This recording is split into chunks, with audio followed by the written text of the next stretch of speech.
If you ask me what an excellent meal is, I would say there are three indispensable elements. The whole meal experience has to be pleasing to the eyes, the nose, and of course, the palate. You're absolutely right. But nowadays, foodies have set the bar higher than ever, and what truly appeals to them now can go beyond presentation, taste, or smell.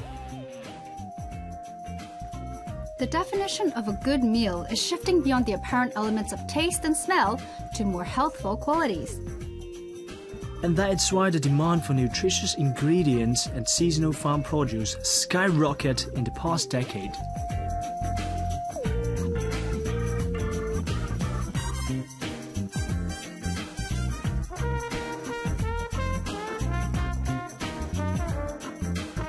The food we eat has a direct impact on our health, so it's no surprise to see more and more chefs incorporating nourishing ingredients into their cooking, and Cantonese cuisine is no exception.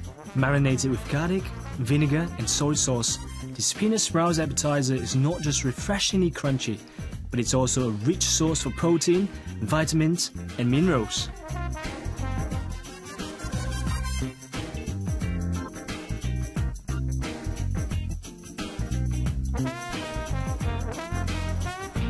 People often say an authentic Cantonese meal isn't complete without the serving of fish, and garoupa is one of the most popular seafood delicacies enjoyed by the locals.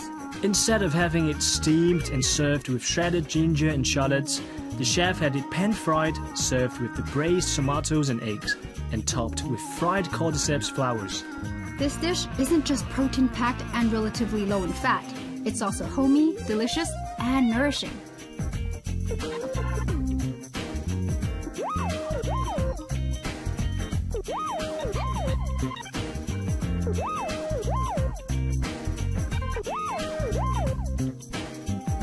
The trend of eating more vegetables and less meat is becoming more and more prevalent these days. But diners are still discerning, and you're not going to get away with just serving them some boiled lettuce with soy sauce. Absolutely, and the request has been heard. A lot of chefs nowadays have put their own creative spin on handling vegetables, and the secret lies in the seasoning. This wok-fried vegetable dish is exceptionally vibrant. And best of all, the chef used nourishing black garlic pieces and its crispy skin for seasoning. The fermented black garlic has a less aggressive taste and is packed with antioxidants and yeasts. So it's not only flavorful, but it also helps to keep your digestive system healthy.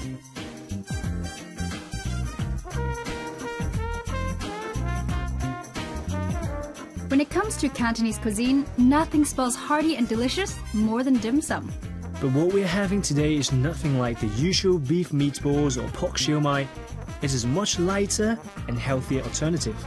Stuffed with maitake mushroom, celery, carrots, vegetable seedling, water chestnut, and shrimp, the steamed dumplings are both scrumptious and satisfying.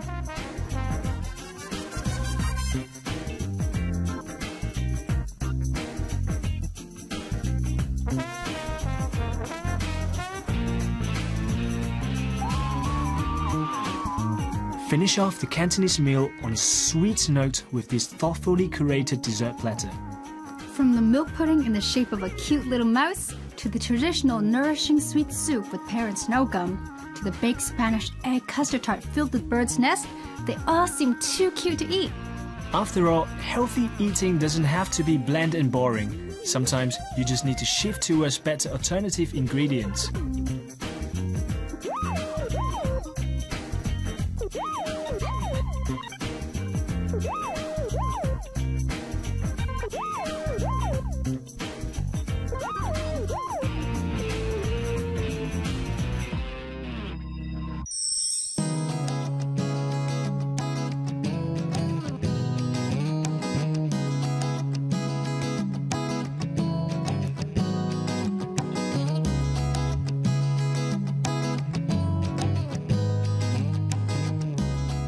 For decades, when we think of groundbreaking technology, we think about Japan. From the automotive industry, medical devices, electronics, robotics, Japan is one of the technology and innovative leaders and have changed the way that we live. But what makes this country so unique is that in the midst of the technological revolution, Japan's traditional arts and crafts remain a big part of contemporary Japanese culture. And among all of those, leather crafts is what I admire the most.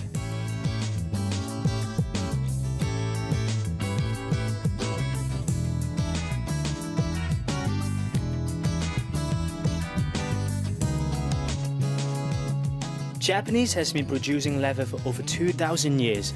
Japan-made leather goods are known for their quality and durability. No matter how old you are, leather crafts have always played an essential role in any Japanese styling. Take this backpack as an example. It combines traditional craftsmanship with modern design, resulting in a stylish yet classic bag. Assembled from more than 150 pieces in a year-long process that involved more than 300 steps, this Numen leather backpack is designed with ample pockets and safety zipper pulls. It keeps your documents and belongings neatly organized through a practical yet fashionable design. Hey Lina, would this timeless and cool Japanese school bag make you want to go back to school?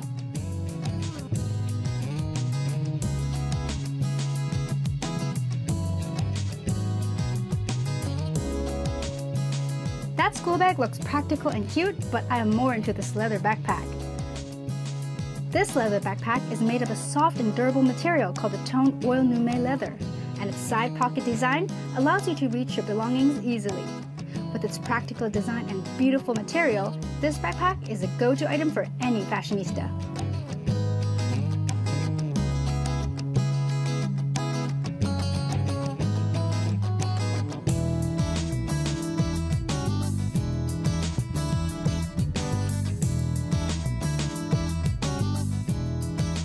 Lina, besides backpack, tote bags have also gained a lot of fans in recent years due to their versatility and ease of use. But tote bags are not only suitable for carrying a lot of stuff, they can also be personalized and make a fashion statement. With modern concepts and flourishing designs, tote bags are available in various shapes, sizes and materials, making it an essential fashion accessory for everyone. Handcrafted with one-piece black Numen leather, this black tote bag has a durable and soft texture which can last for over a decade. What makes this tote bag special is that it develops a darker color and finish as it ages. A high-quality leather product just ages like a fine wine and becomes uniquely yours over time.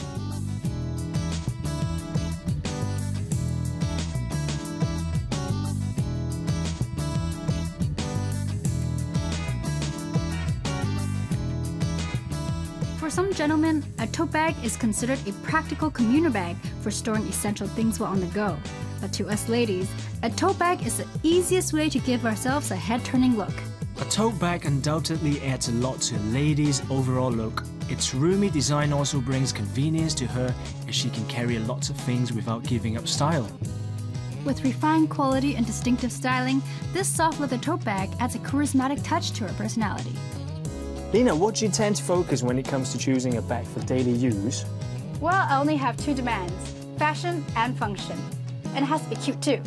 Well, then I wonder if the shoulder bags that we are about to see will suit your likings then. There are many reasons to love Japanese leather goods. Some people like their minimalist design, and some appreciate the balance between aesthetics and day-to-day functionality. Take this shoulder bag for example. Its simple one-strap design is a minimalist classic. At the same time, the roomy interior with multiple inside pockets allow you to keep your smaller items well organized. Very practical.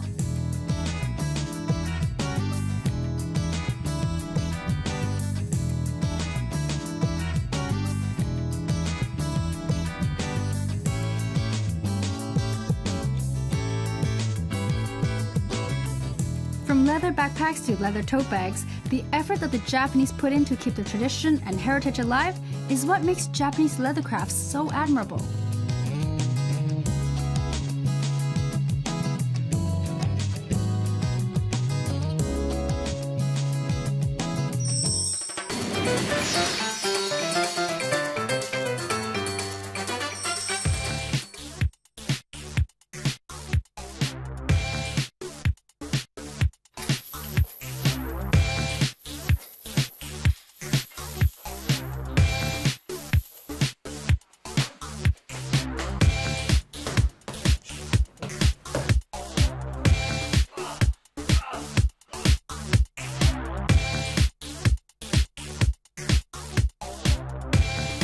The MMA training or weight training both will make incredible endurance, strength, and power. But MMA training also improves overall body coordination, agility, fast judgment, quick response, mental and physical toughness. You may already know MMA is a full-contact combat sport that incorporates multiple techniques from wrestling, jiu-jitsu, Muay Thai, judo and such.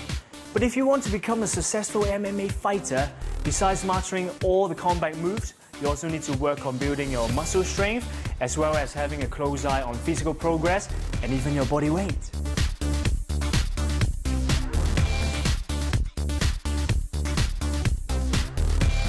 Apart from the extreme training, we're using this equipment. It can improve our body explosive power, but also improving the resistance of the return force to our body. We purposely order this equipment from overseas, which are able to train explosive compound movement in a leaning forward position.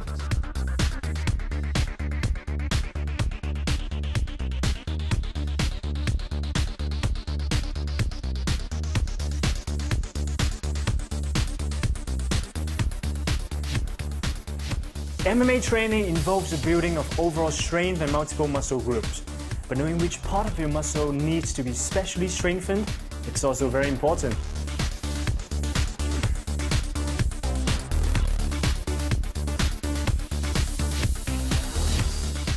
In my opinion, I recommend to train our eye muscles. Training our eye muscles is just like training our arms and legs. Our eyes need to be very strong and healthy to able to let our attack to hit the target we want and able to dodge the attack from the opponent. We can use eye-body coordination training to improve our eye muscles.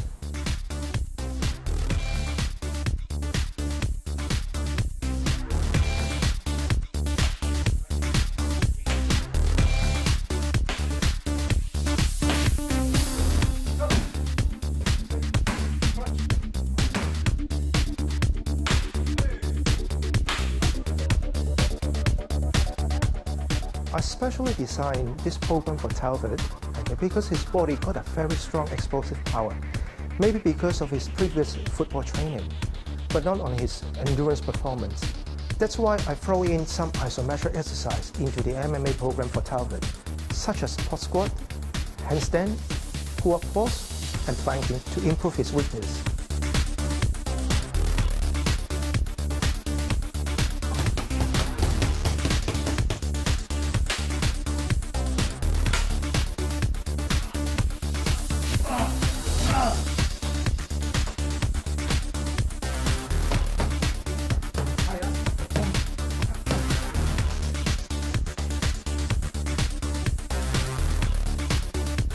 There is always a misconception that those who train in MMA is exceptionally violent.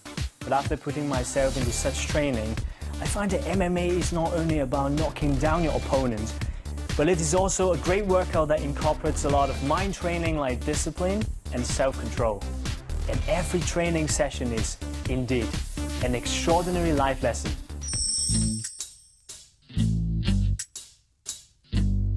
One of the most straightforward ways of enjoying art is to visit lots of art galleries and looking at different art pieces. Now, if you're feeling artistically inclined and want to incorporate art into your everyday life, maybe it's time to take things a little further. How about rolling up your sleeves and creating some art yourself? Traditional Oriental art might be something good to start with. Traditionally, Chinese painting has been viewed to be a rather serious art form, and so many people might find it intimidating to give it a try.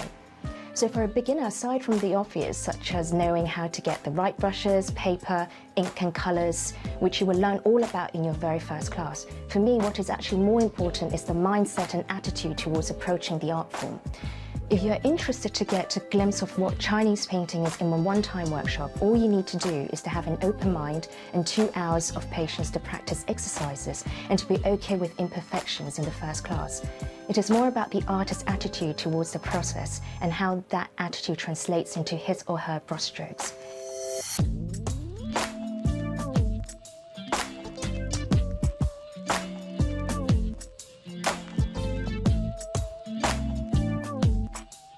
The last time I did Chinese brush painting was many years ago when I was living in Canada. I remember it wasn't that much fun. Maybe it was because I didn't have the skills. The teacher asked me to draw a bird and I drew some animal that looked like a rat. But today's experience was a lot different. It was very enjoyable. Maybe it is something to do with age, but whether it was grinding the ink or putting down the brush strokes, I found the whole experience extremely therapeutic. Even though there was construction going on in a construction site next door, I totally didn't even notice the sounds. So I would go as far as to say that Chinese brush painting can be a kind of meditation. Carol believes that a thorough understanding of different forms of art is the key to creating a unique art piece. That's why besides Chinese painting, she's also a keen learner of Western-style drawing.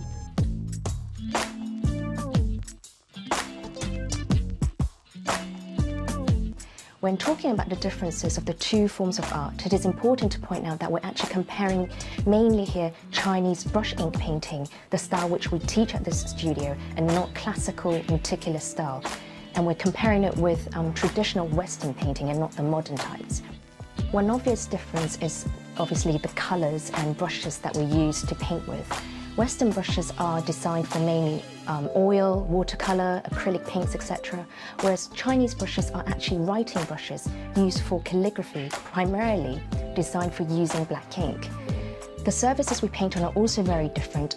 Chinese painting on rice paper and Western painting mainly on canvas or watercolor paper. One of the most interesting differences for me, though, is that in traditional Western art, elements such as linear, fixed perspective, light and shadows, all of these elements are really important in the composition. But when we look at Chinese paintings, they all lack these elements. Now, it's not so much Chinese painting doesn't have perspective, but it is non-linear perspective or diffuse perspective. The other concept of Chinese painting, which we don't find in Western art, is the concept of yin and yang. When we're composing a painting, we're often trying to balance between the yin and the yang and all the opposites.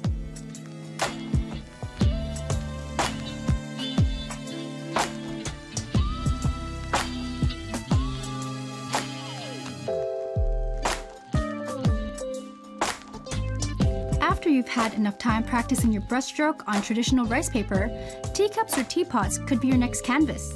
But instead of using the same watery black ink, you might shift to acrylic paint for the ceramic surface, so your peach blossoms will not wash off too easily.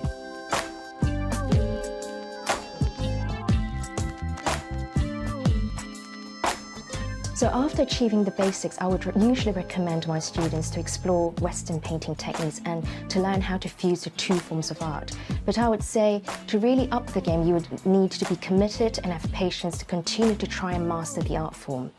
Chinese painting, at the end of the day, is all about cultivating one's character, how to become more disciplined, focused, and more self-aware through the course of the practice. It is a long-term study, not a short one. So once you've achieved the basic techniques and skills, there's a more spiritual element that you can explore to go a bit deeper and see if the practice has somehow changed the way you think, feel, and to view the world around you. Now, for those of you who are just art curious, you can also try your hands on unique workshops such as Chinese teacup, Chinese teapot, and Chinese fan painting, where we make use of a combination of simple Chinese painting and Western techniques to portray traditional Chinese themes such as bamboo and plum blossoms and turn them into a modern and colorful, unique piece of artwork.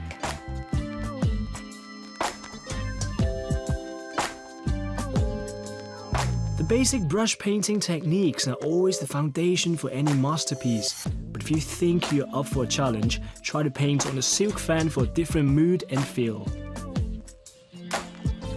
When it comes to graphic art, I would not mention my name and the word gifted in the same sentence. But I'm a hard worker and I learn pretty quickly. And with guidance from Carol today, I was able to create a few pieces of work even in the span of a single class, which I thought looked pretty decent. So all I need now is a lot more practice. That's all the time we have for this week's episode.